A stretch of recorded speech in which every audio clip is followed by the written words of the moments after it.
All right. Well, good morning, everyone. We are so excited about today, and we would like to welcome you to our Breaking the Glass Ceiling podcast. Our monthly podcast moderates and interviews truly incredible women who are making a difference here in Indiana and even across the country, and are inspirational to all of us. So we're real excited to have everyone here. Each of these sessions are recorded, and they will be posted on NEWA's YouTube page approximately 1 week after the event, so you'll be able to see them. Everyone is muted during the program, and then during the Q&A, we're going to ask you if you want to turn it back on. But questions and answers, you'll have the chat button, which is at the bottom of your screen. Please use your chat button if you're in the Zoom meeting to type the questions in. And if you're on Facebook, you can do that the same on Facebook. For this vodcast with our Lieutenant Governor, we do want to make it very clear that this is not a political program whatsoever. We do not need the comments of lift the masks. We all know we want to lift the mask, and I'm certain our Lieutenant Governor needs to do that as well, or wants that as well, but this is not the platform or the forum for that. If there are any political comments that get out of hand, we are going to respectfully let you out of this program. So let's make this positive and respectful to our Lieutenant Governor. And we're going to try to get as many questions as we can. At the end, there'll be a 5-second survey that we ask for each of you to fill out. It really helps us with programming, etc. And our disclaimer, as we do with all our vodcasts, the views and opinions expressed during this vodcast are those that are appearing on the program and not necessarily of NEWA, Purdue's, or any other entities. This specific Breaking the Glass Ceiling is brought to us by one of our speaker sponsors, which is Digital Crossroad, and we want to thank them for being our speaker sponsor. And we have a silver sponsor for this program as well, which is Wells Family Counseling. So a big thank you to both of them. As always, we have our NEWA partners that partner with us throughout the year. You can see them on your screen, our elite partners, premier partners, and diamond partners. So thank you to each of them. With that, I would like to hand this off to Tom Dockich from Digital Crossroads to do a very quick welcome, and then we're gonna get right to the Lieutenant Governor. So Tom, it's off to you. Thanks, Andrea. I really appreciate it.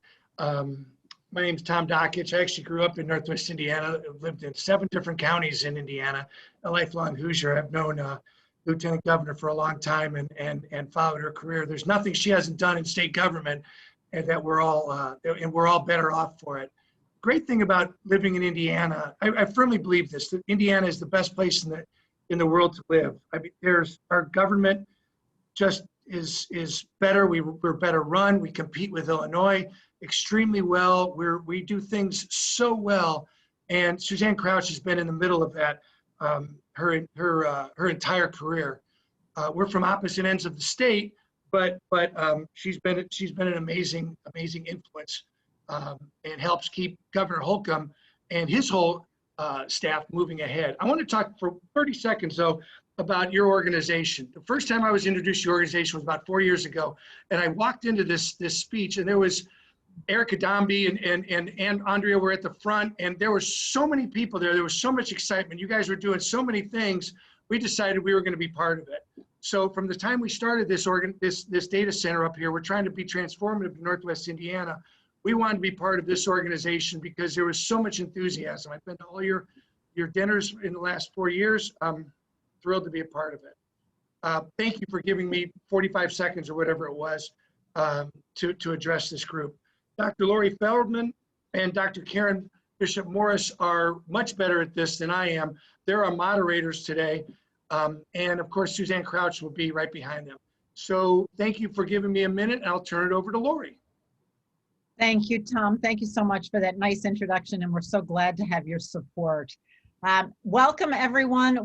Karen and I are thrilled to be here with you and the Lieutenant Governor today 1.5 seconds of what Breaking the Glass Ceiling is about. This is a program, as Andrea said, designed to spotlight and elevate women and provide inspiration for the women of the state of Indiana and beyond.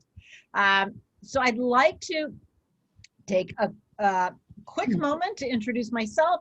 And Karen, I think you're going to go first. Absolutely. Thank you, Lori. Thank you, Tom. Thank you, Andrea, and all of the NEWA supporters and others who are on the call today. It is truly our honor and pleasure to be having this conversation with the Lieutenant Governor. I'm Karen Bishop Morris, fundraising strategist, storyteller, and promoter of public health and the humanities. Lori?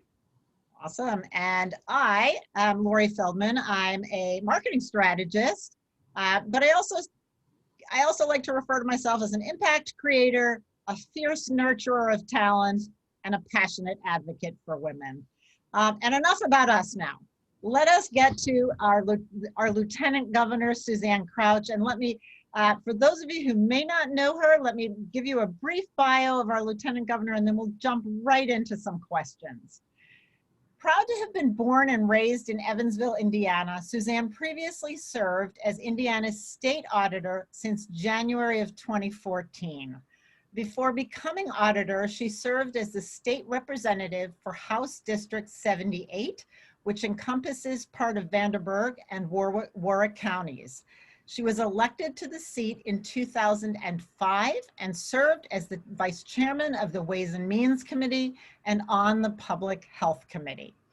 Throughout her years of public service, Suzanne has been focused on and committed to programs and services for people with disabilities.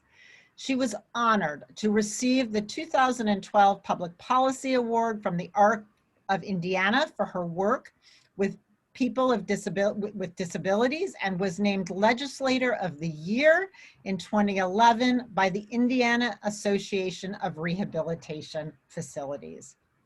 Prior to serving in the House of Representatives, Suzanne spent 8 years as auditor of Vanderburgh County.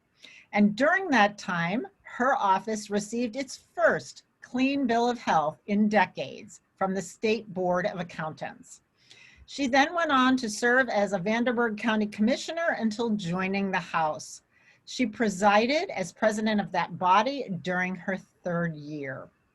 As Lieutenant Governor, Suzanne oversees a portfolio that includes the Indiana State Department of Agriculture, the Indiana Housing and Community Development Authority, the Office of Community and Rural Affairs, the Office of Tourism and Development, and in addition, she serves as president of the Indiana Senate and chairman of the Intellectual and Developmental Disabilities Task Force. Suzanne graduated from Modern Day High School in Evansville. She then went on to receive her bachelor's degree from Purdue University. We're very proud of that, majoring in political science, and 4 years later met her husband, Larry Downs. Together, they have a grown daughter, Courtney. So briefly and quickly, Suzanne, we are delighted to have you with us today. And with that background, we wanted to jump into starting with your official role that you've won. It looks like you've won every race that you've won by huge margins. Can you tell us about that? That's actually very impressive and a bit intimidating to some of us. Well, I just want to thank you all for having me be a part of this Breaking the Glass Ceiling. You know, if there's one thing I like, well, in my role, it's lifting up other women. And so thank you for this opportunity, and thank you for what you're doing all year round, every year, lifting up and mentoring women. And I just want to say hi to Tom. It's been a little bit since I've seen him, and he mentioned we're from opposite parts of the state, Northwest, Southwest, but we're on Central Time. You know, that's what unites us. But anyway, you mentioned the wins that I had, but when I first ran for office back, oh gosh, it was back in 1986. And I thought that if you were the best person and you worked the hardest, you would get elected. And I lost. So my very first election, I actually lost. And it was devastating to me. I was pregnant at the time. The election was in November, and then I delivered our daughter in January. And so there was a lot going on with me personally, and then to lose that election, my first election, was very devastating. But I learned more from that loss than I ever have from any of my wins. Because when you take on something that is really important to you and you're not successful, you go back and you think of everything that you could have done differently and better. And you know, it is that learning process that I think and believe that enabled me then to go on and win every election thereafter. So I guess the lesson from that experience for me is, don't be afraid to take on new challenges. And you know what? If they don't work out, they just didn't work out. You know, that doesn't mean that you can't learn from them and go on and do something else. So, yeah, that's how I got started. I lost. You know, I very much, I know Karen's going to jump in. I just very much appreciate your honesty in that, because so many people look at women in roles like yours and say, oh, she has it all together. Everything must have been so easy for her. And your willingness to share that, you know, it's not all always sunshine and roses, and it's hard sometimes, is greatly appreciated to those of us who aspire to do the great things that you're doing. Yes, and I know every woman on this call has gone through the same thing I have. Maybe not an election loss, but we've all experienced some adversity in our lives, but we can grow from that, and we can, you know, become bigger and better people. I never wanted to be afraid to try something new. And, you know, I always found that when I did things where I got outside of my comfort zone, that's when I really grew the most. So always trying to find that new kind of opportunity is what I think makes us better people. I agree, and so would Eleanor Roosevelt. There's a lovely quote that goes along with that. But we have some other things to ask you. And but yes, absolutely, you have to do the thing that you think you can't do. Mm-hmm. Lieutenant Governor, thank you for being so transparent. I'm sure everyone, men and women on this call, are appreciative of that transparency. And you know, during our sort of pre-conversation, I shared a story about one of my very first sort of real professional work experiences. And in hindsight, many, many decades later, when I reflect on that, I realized that it was such a supportive environment. At least I attribute it to the fact that it was a huge office, all women, and very supportive, very flexible, in fact, allowed me to complete my degree. And when I shared that story, you talked a little bit about being intentional about women's issues in your office. I'm wondering if you'd speak to this group today about helping women use their time in your office as sort of a stepping stone. Oh, absolutely. And you know, it's interesting because you know, I always set out when I'm in a position to try to hire the best people, you know, and, you know, I love it when the best people are women because that is an opportunity for my office as Lieutenant Governor is an opportunity for women to really grow and to gain a lot of experience and to come into contact with a lot of people. And then, contrary to what other people think, I'm always happy when they have another opportunity to move on. And so when I came in as Lieutenant Governor, it was very interesting because not by design, but the best people were all women. We had, I think, one male employee and the rest were all women. Now we have much more, you know, diversity and have more men in the office. But my two chief of staffs, because I don't have one chief of staff, I have two chiefs of staff, and we have co-chiefs of staff, and they're both female. And I have just found over the years that women are very good at being detail-oriented. We're very good at being task-oriented. We like to get the job done. We don't necessarily care who gets credit as long as we can get the job done. And I have found that in government, that is the quality that you need. You need people that are willing to work together. You know, they're willing to put differences aside, they're willing to compromise, and they're willing to make things happen. And, you know, women, that's a quality I think we have. It's so exciting to hear you talk about this. I mean, I think that the fact that, you know, women can be the best people, and how women sort of lift up other women to make sure that we are competitive and visible in roles of leadership is really important. But we were all blown away by your chiefesses of staff story. So I think the takeaway there is, you know, find the structure, reinvent, you know, things that work for you and that suit your approach and the way you work. So I have one last question sort of in this segment, and then I'll toss it to Lori. 4 of Indiana's last 5 lieutenant governors have been women. And I know that there are some young women on this call who aspire to a public life and public service. What does this say about the future for women in Indiana in politics? And what is the road to political leadership for women who wish to follow in your footsteps? Well, I think you've hit on a very important part. 4 of the last 5, or 4 of the last 4 lieutenant governors have been, including myself, have been female. And I just want to point something else out. Here in Indiana, 4 of our statewide offices are female too, which is really twice the national average. You know, I will share with you also, though, it's not everything is where it should be, because while we as women represent 51% of the population, the voting population, we only nationally represent 29% of all General Assembly members. And here in Indiana, it's closer to 25%.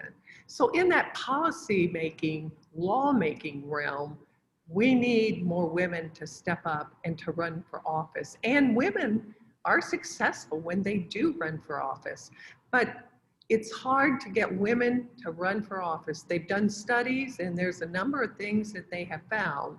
One, women aren't raised to see themselves as, you know, office holders. And so we have to really do a good job of, and that's why what you're doing is so important, but we also have to do a good job with our daughters and our sons to impress upon them that women are equal and they can do anything, and we need them in public service.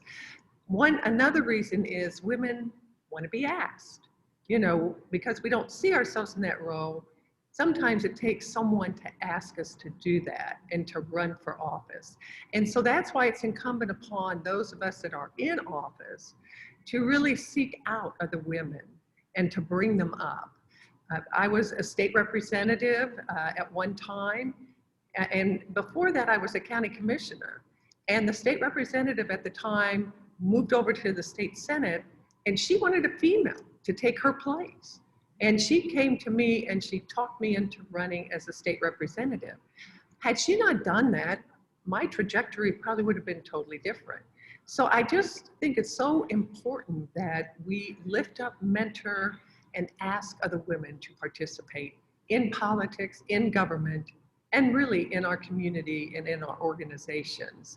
And then the third reason women don't always like to run is they don't like to raise money. And so, you know, we have to remember that, those of us that are in office, and we have to work with those women who decide to run and help them raise money. And I'm a pretty good fundraiser, but it took a lot of years to get there. And I don't want young women to take that long to get there.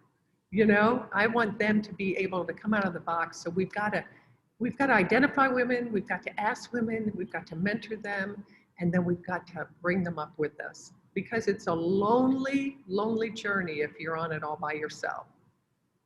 Lieutenant Governor, that was breaking the glass ceiling gold. Thank you for that. I feel like you've really given us a blueprint for how to move forward and how to inspire and support other women. So thank you for your candor. So I want to be sure, and I want to dial back actually to something and pick up on a thread that you mentioned in your last response about women in policymaking positions And I have to be sure to give credit where credit is due on this one. Stephanie Vandiver from NIWA is the genius behind this question. But when we connected with you earlier, I remember something about you, kind of jumping off our call to jump into a leadership team meeting with Governor Holcomb. And you were the only woman, you are the only woman on that leadership team, only woman in the room. And in your role as lieutenant governor, you provide over the Senate, which is also predominantly male. Mm-hmm. This audience in particular, I think it begs the question about agenda setting and legislative priorities.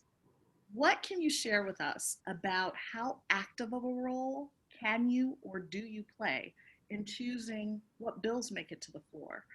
Are you able to shape or influence things that are coming through? And if so, speak to us a little bit about that. Sure. As president of the Senate, my role here in Indiana is more ceremonial than policy. So when the Senate is in session, I stand up at the podium and I run the Senate. So I have to know the rules, I have to know the etiquette and the protocol.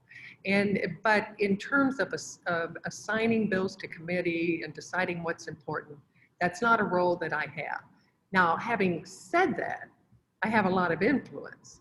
And because I was a state rep for 8 years and now am president of the Senate, I have a lot of relationships.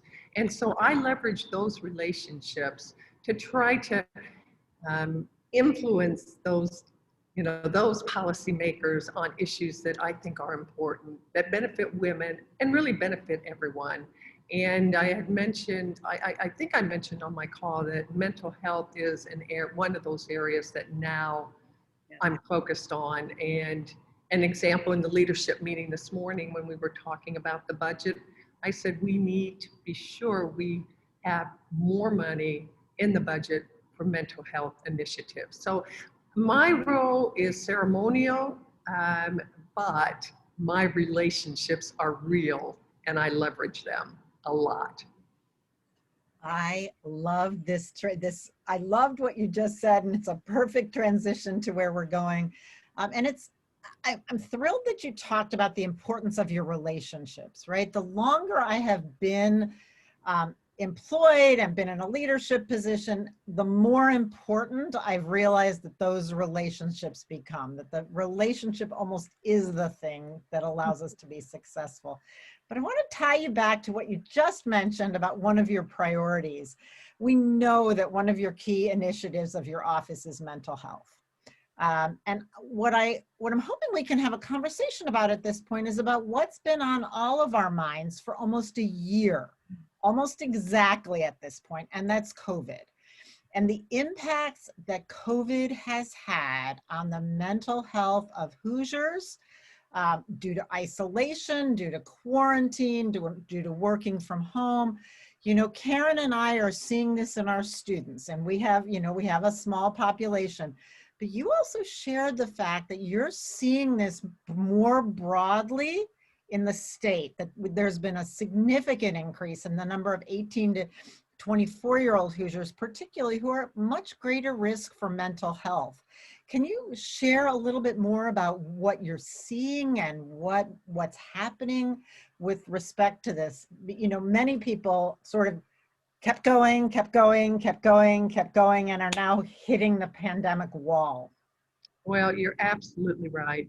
And then let me just, if I may, take the liberty of explaining a little bit about why I've chosen to focus a lot of my energies in mental health and addiction.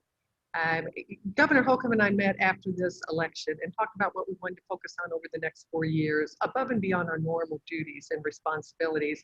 And I told him that I really wanted to focus on mental health and addiction, that what keeps me up at night is the human costs of this pandemic, and I believe it's going to exponentially grow in years to come.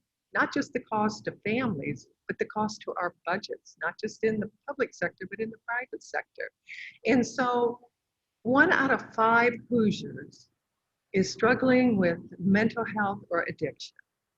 And there's probably not a one of us on this call that doesn't know someone that is facing these challenges, and perhaps they're our own family members.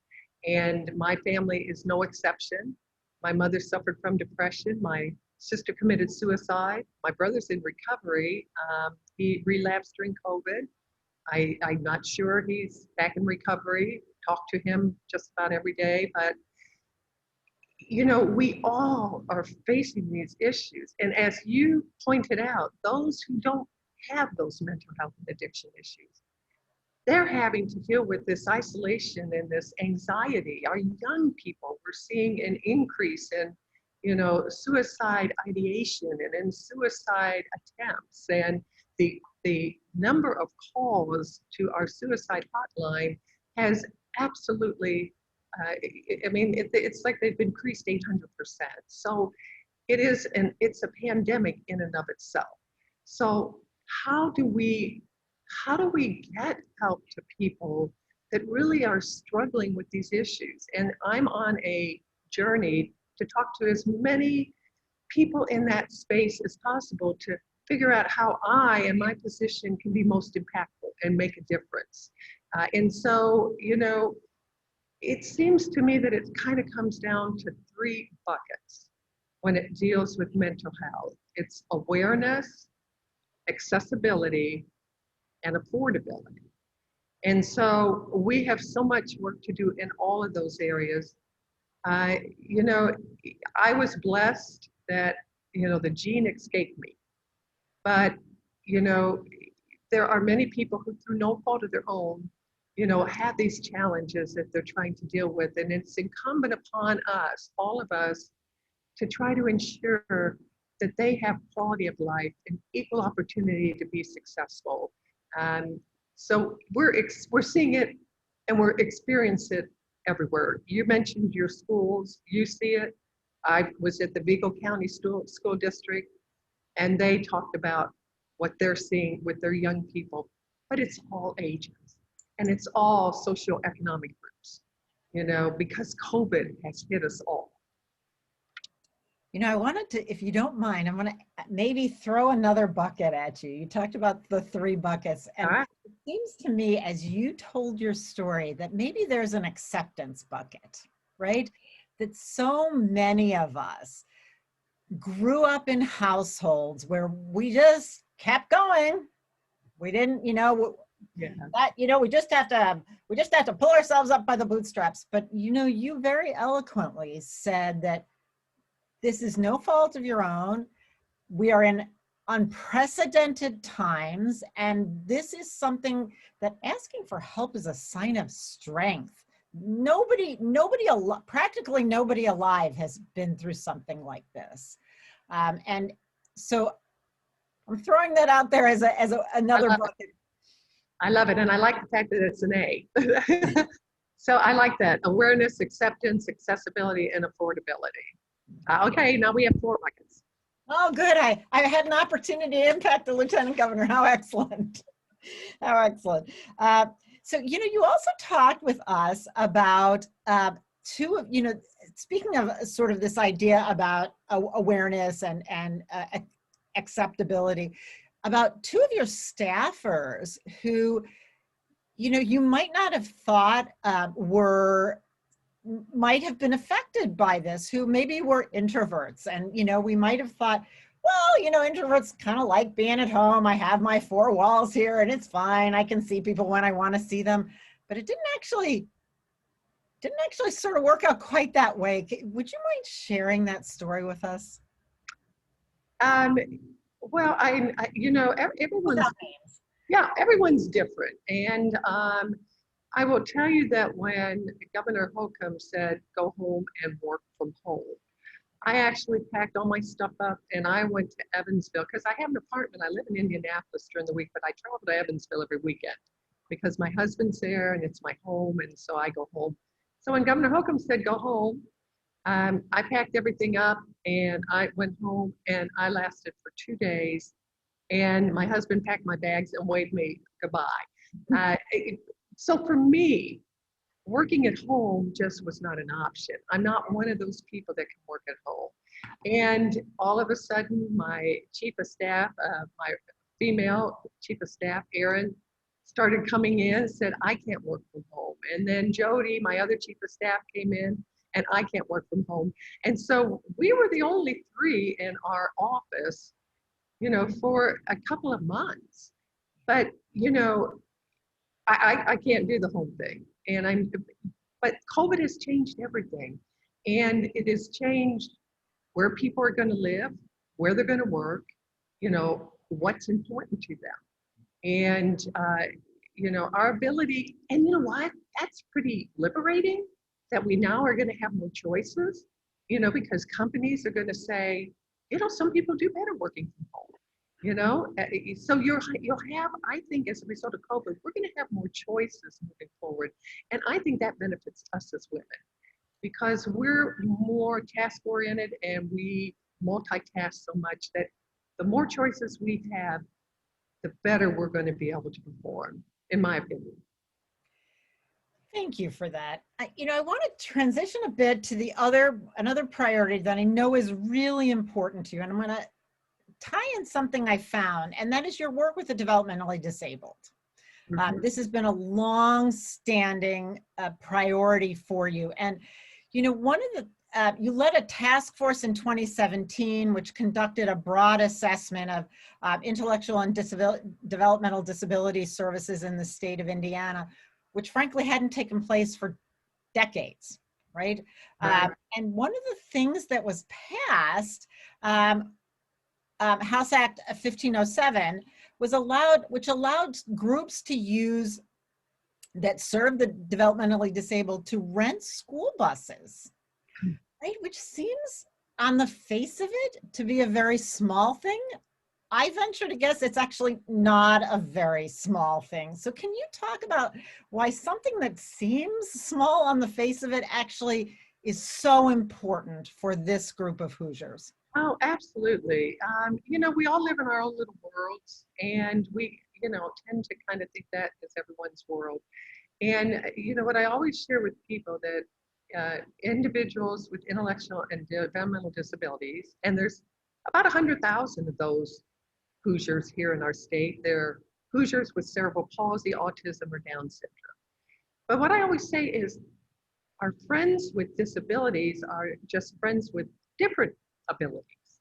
And they have the same dreams and hopes and desires as each and every one of us. They want to have friends and have a job and love and be loved and be successful in life. And so through that task force and through the work we do every day, we are working to allow them to kind of fulfill the dreams they dream and build the lives they want to build. And sometimes it's with those little things that, you know, there's something in the law that just prohibits groups from being able to have a better quality of life or have more opportunities. And so it's important to be sure that we're always removing obstacles and removing roadblocks for people, that we aren't putting those up in their way. And so when we can identify that and move it, you know, it's just better for all of us. So, you know, I was raised to, you know, with a very strong sense of personal responsibility, but to readily accept that I have a responsibility to help others who are less fortunate. And I always say that we are here for such a little tiny period of time that if we really can't make a difference, and if we can't lift people up and improve their lives, then why are we here? So we have to always look for opportunities and always seek out ways to lift people up, you know, to remove obstacles and roadblocks and allow everyone to have that opportunity in life to succeed. So I love that this is so true for this particular community, ties back in with what you were talking about women lifting other women up.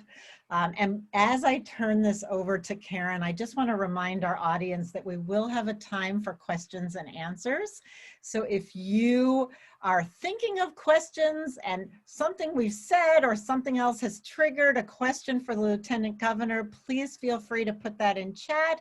And for those of you on Facebook, feel free to put that in the comments section on Facebook as well. We're delighted that the Lieutenant Governor has given some of her time to answer some questions. Thank you, Lori, and thank you, Lieutenant Governor. So, Lieutenant Governor, it goes without saying that, but I'll say it anyway, you are definitely the kind of woman who makes other women want to up their game.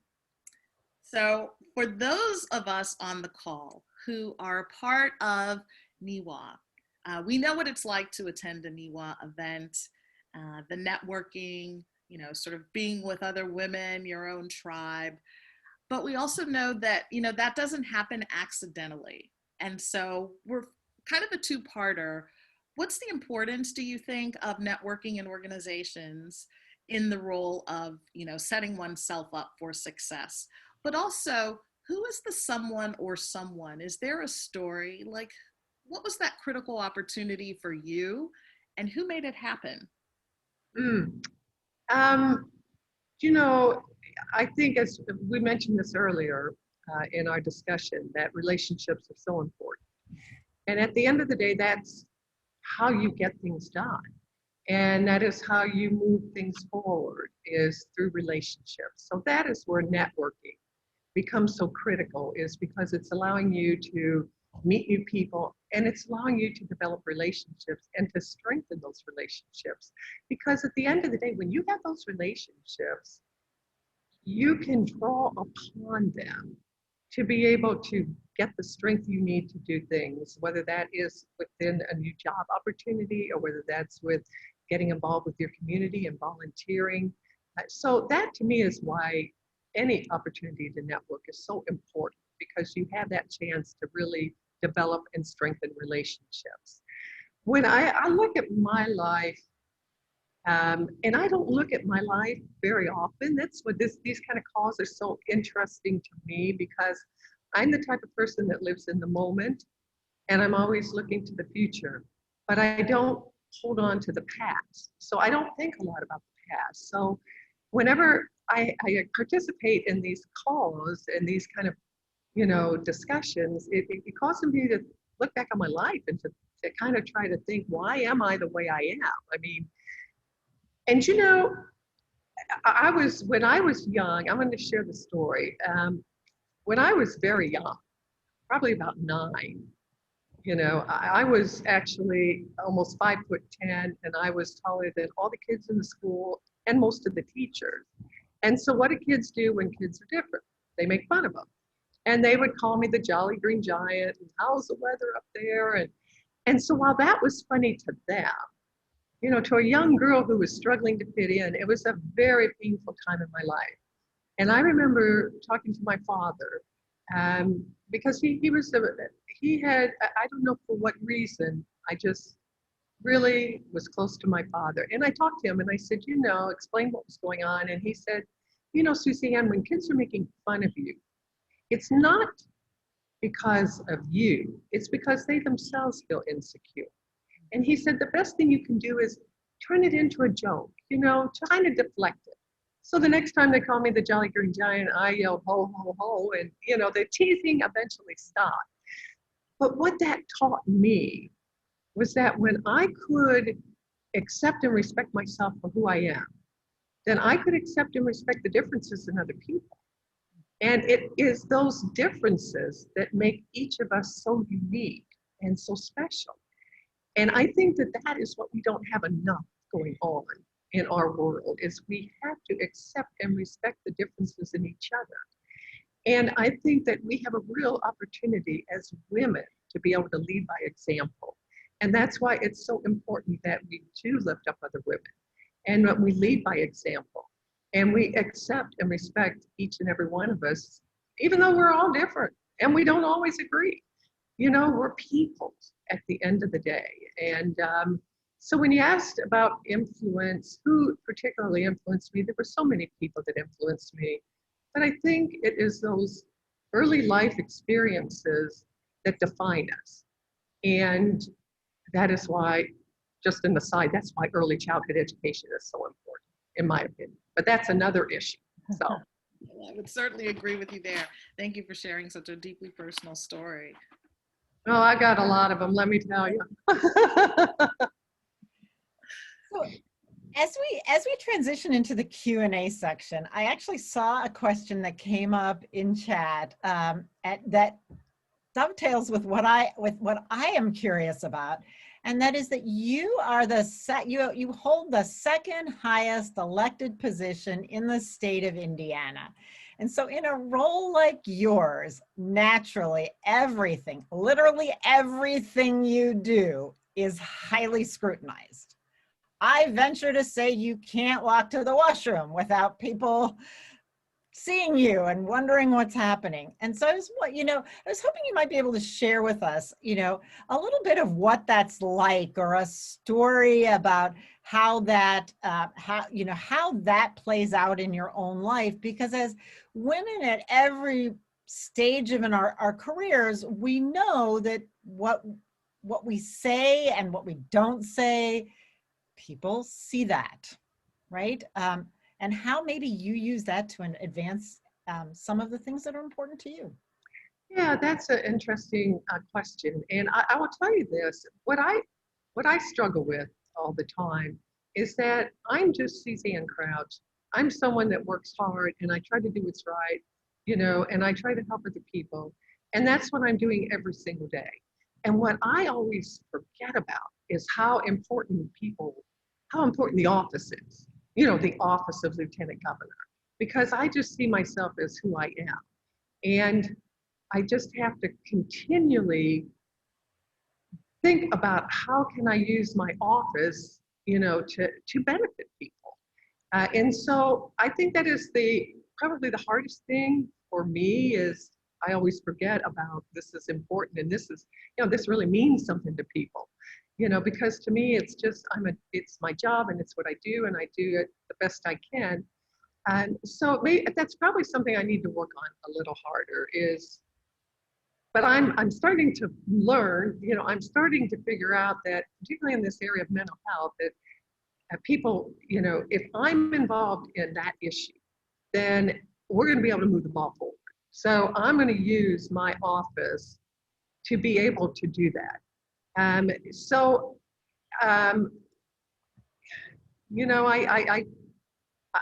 just have to do it more and better without being abusive of the power that I have, of course, but, it is the second most powerful position in state government. And I just don't think of it that way. I just think of it's a job I have, and so, yeah, so thanks for that question. That'll make me think a little more about how I can be more intentional about using the office of Lieutenant Governor to get things done for people. Well, and I would venture to say you've done that even in this call. Your willingness to speak out about your, not just mental health as a theoretical concept, but how it has impacted your own family. And your willingness to be open about that in a way that many people would say, oh, private, I can't talk about that. Gives many people the courage to say, yes, we're dealing with this too. So I think that, I thank you for doing that. I think that's really important, especially during these times when people who might normally be coasting along just fine are fine. And when they hit the pandemic wall, that might be one straw too many. And so I'm very appreciative. I'm sure I speak for many people to say thank you for. Well, and that's something that I just have come to accept. I've never talked about that before because even though I'm a public figure, I'm very private, and my private life is my private life. And so it wasn't that I was ashamed, it was just private. But sometimes to accomplish things good, we have to be open and we have to share and have to say, it's okay. As you said, acceptance. It's okay, because we're all dealing with it, so, but it's nothing that any of us take lightly, and it's sometimes very hard to do, to share our private, innermost, thoughts and feelings and experiences. Well, let me say thank you again. We're going to ask everyone to go ahead and turn your cameras on. We know you all have lots of questions. And one of the things that Andrea has reminded us again and again is about how important it is during this period of isolation for us to be together, right? Even if we can't be together in a room, for us to be together in some way. So please go ahead, turn on your cameras. Great, everybody is doing that. We can see each other, we can enjoy each other's company. And we welcome you to ask some questions of the Lieutenant Governor, with Andrea's reminder that this is not a political discussion. This is about the advancement of women and the initiatives that the Lieutenant Governor has been kind enough to share with us. So let's kick that off with some questions. But prior to that, I'm going to really echo Stephanie's remark that we just love your statement earrings. And I think more statement earrings should be a plus. But way to go, Lieutenant Governor. I've been admiring the ones I'm seeing on the. I know, right? It's like we need to just profile everyone's earrings. So I have a question. I was on your Facebook page, and I have to ask you how you deal with it, because I look at some of the comments. You can post the simplest of things, something positive, and the comments that you get back, I was hurt for you reading them. How do you handle social media, and maybe not just social media, but these comments that just flood to you behind the screens, behind the computer screens? Well, I don't read them, for one. Oh. I mean, I just don't read them. You know, life is too short to be surrounded by negative energy. And, you know, so I'm pretty fortunate, I guess, that I can tune it out. And so, first of all, when you're in public life, you can't have a thin skin, you know, because you're not going to make everybody happy. So you understand that and you accept that. But I just tune it out. I don't read them. And, you know, because I don't want to be diverted from my energy and what I'm doing. And if you get all caught up in that, it's going to take your energy away from what is really important. So I just don't read them. Absolutely. So that kind of really leads me into my next question. Has your husband or your family ever said, that's it? You get out of this, you're not in the public role anymore. We don't want to be in the public eye anymore. We've got to find something different. We'll go bartend in the Caribbean. I mean, has that ever happened? And how do you keep them to stay positive with you? You know, well, my daughter, you know, kind of grew up in politics. And as I said, I was pregnant when I ran the first time. And so she's not real engaged in it. My husband is very supportive, and he has never said get out. But we also are very independent, and we're not very needy. And so he doesn't go to a lot of political or social events with me. So I pretty much go to things by myself. And that's okay, because I'll tell you, if he goes, he's just so awful acting that it's better just not to have him there. And maybe he acts that way so he doesn't have to go. But, you know, we just are very supportive and respectful. We enjoy and love our time together. But, you know, we appreciate that we're each our own people, and we've got to do our own things to be happy. So no, he's never said anything. He's always been very supportive. But he wasn't leaving Evansville. There you go. Well, the chair of NEMA has a question for you, and that's from Erica Dombey. You know, she says that women often doubt their decisions and their abilities simply because the others have doubted and questioned them in the past. How do women overcome that nagging sense of doubt and bolster their self-esteem? I mean, do you have any thoughts or advice on that? You know, I thought it was more, because I had the same thing. I'd always like, should I do this? Should I do that? I'd call people. What do you think? What do you think? What do you think? And I see it more as a lack of confidence, at least on my part. I wasn't, I didn't grow up as a self-confident person. I really didn't. And part of it, I mean, maybe I was so tall when I was younger, and, you know, that always made me self-conscious. But I think as women, we really struggle with self-confidence. And a lot of times it doesn't come till we're older. And so I don't know how we overcome that, other than to continue to do the things you're doing and being able to really mentor and lift up and support other women, particularly young women that maybe are still struggling with that self-confidence and feeling their way. I think that is the best way we can do it, because I think, I know I did struggle with it, and I suspect that most women do, for whatever reason, I don't know. You know, I'm going to jump in here. One of the questions in chat came from a student who happens to be my student and Karen's student. And I was thrilled to see her put that in chat. And it relates to what you were just talking about. And that is about, and she used the term very specifically, about imposter syndrome. And in the question, she says, you know, you're often, you have a lot of responsibility. You're often the only woman in the room, and you've briefly touched on this. And she says very specifically, so I'll ask you how she said it. She says, do you ever feel like an imposter? And how do you deal with that feeling? Because many of us have felt that way, many of us. And I know certainly I can speak for myself early in my career. Certainly that was there. And every time I took on a new role, there was always a bit of that.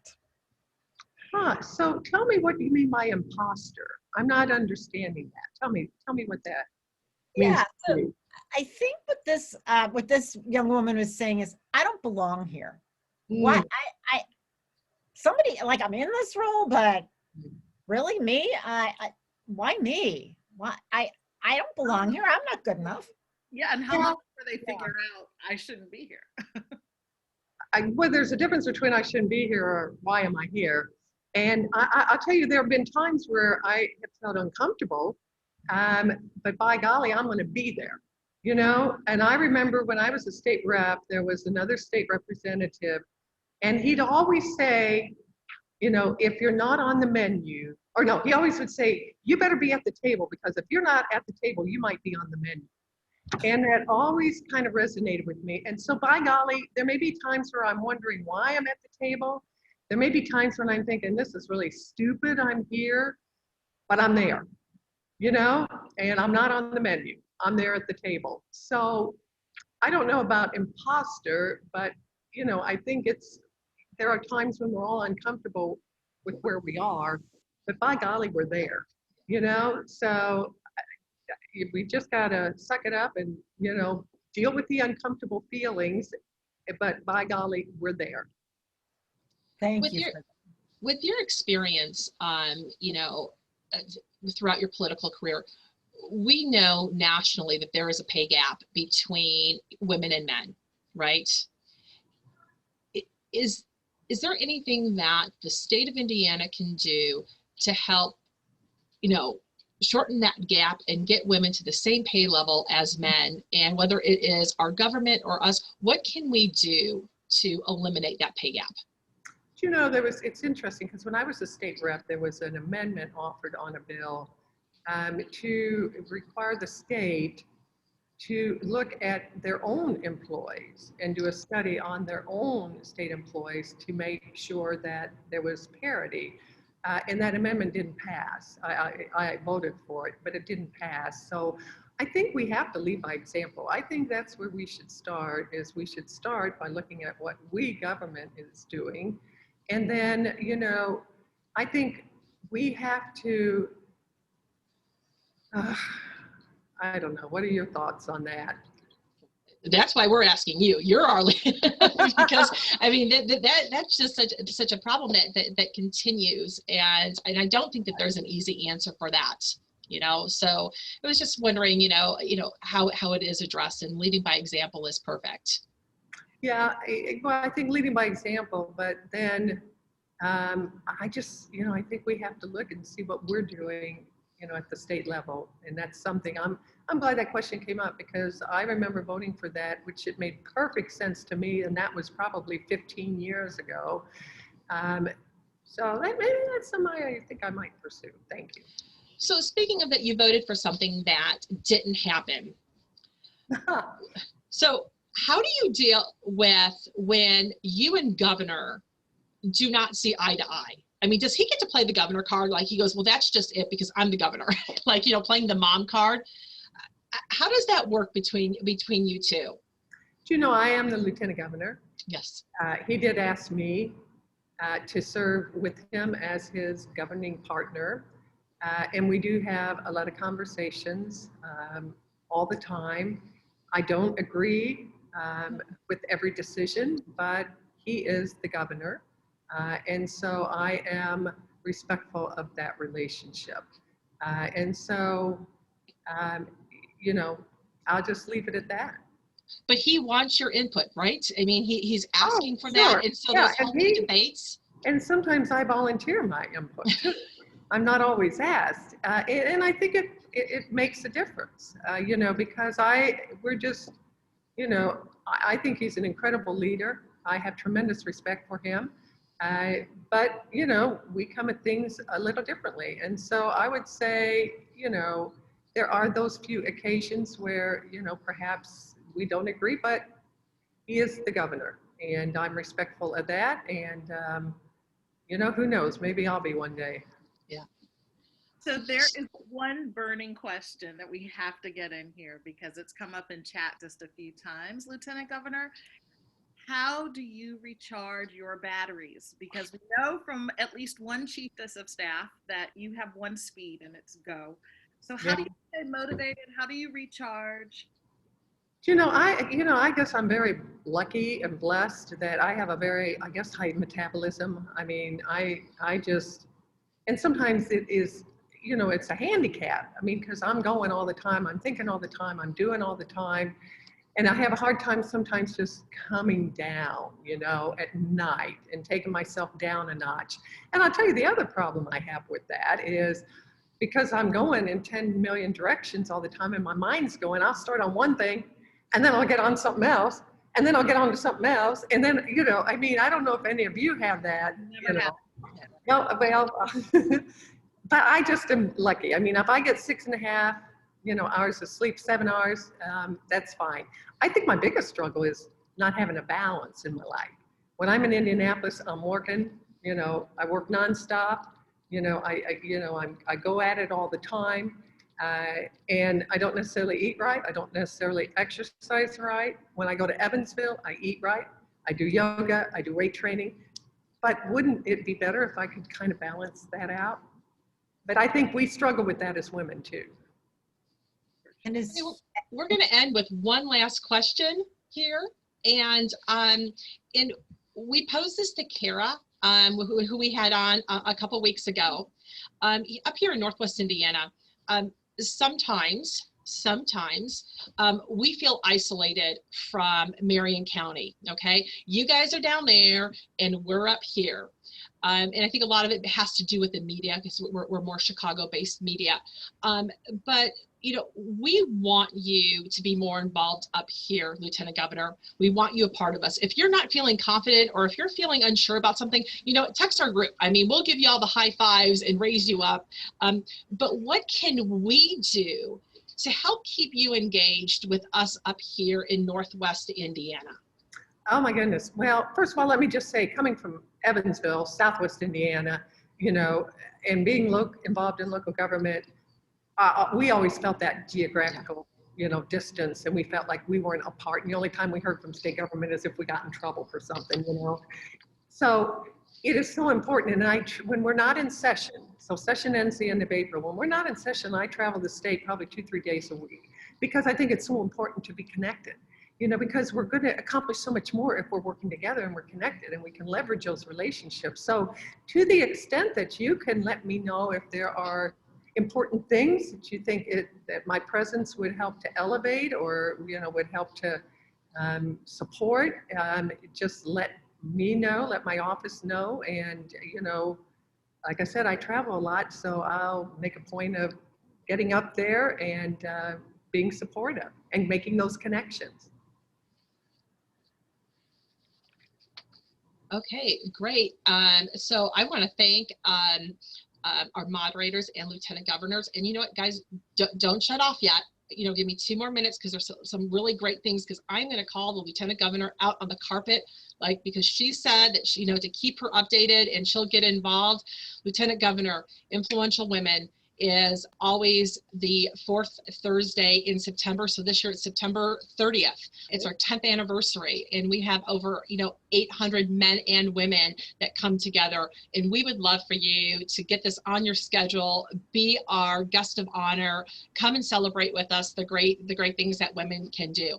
If your schedule is a little busy, we'll find something else for you too. But we really would love for you to get involved. So by getting involved, we encourage you to get involved with NEWA. This is a great organization, and we come together, not only just join NEWA, but get involved in a committee and let your voices be heard and network, and so we can lift each other up. So we encourage you to do that. Get involved in our social media, follow us. We do a lot of communicating on social media. And I know I'm switching around on the slides, but we're going to go right to our next one, which is about one of our upcoming programs, and it's how to create your game for success. This is one of our educational programs, and we're super excited about this because we have two authors that are going to talk about Push Through Your Ultimate Success Playbook. And they're going to actually give some excerpts out of the Push Journal, so you can write along with it and start your game plan for success. So that is March 24th. So please register for that. After that, we have. This is real exciting. We have Stephanie White, who is Vanderbilt's women's basketball coach. She was the WNBA coach, and she was also on Purdue's championship team. And she is going to be talking about authentic leadership. And that is Wednesday, April 14th. So we're super excited about her. And then our next Breaking the Glass Ceiling is by your request. We have had many people ask to hear about Debbie Coble's 30-some year commitment and journey with Goodwill and how she is impacting Northern Indiana. So she will be coming up as well. On a very selfish note, because I am in Crown Point, but I do think it's for everybody, I'd like to say congratulations to our Crown Point Lady Bulldogs. They are our 4A state champions. So congratulations to them. Way to go, girls. We're super proud of you. And with that, we want to thank you all for attending. Please take a couple minutes and fill out your surveys, get involved in NEWA, and we'll see you at our next Breaking the Glass Ceiling. Thank you so much, Lieutenant Governor. You're welcome. Have a great day. Bye-bye. Bye-bye.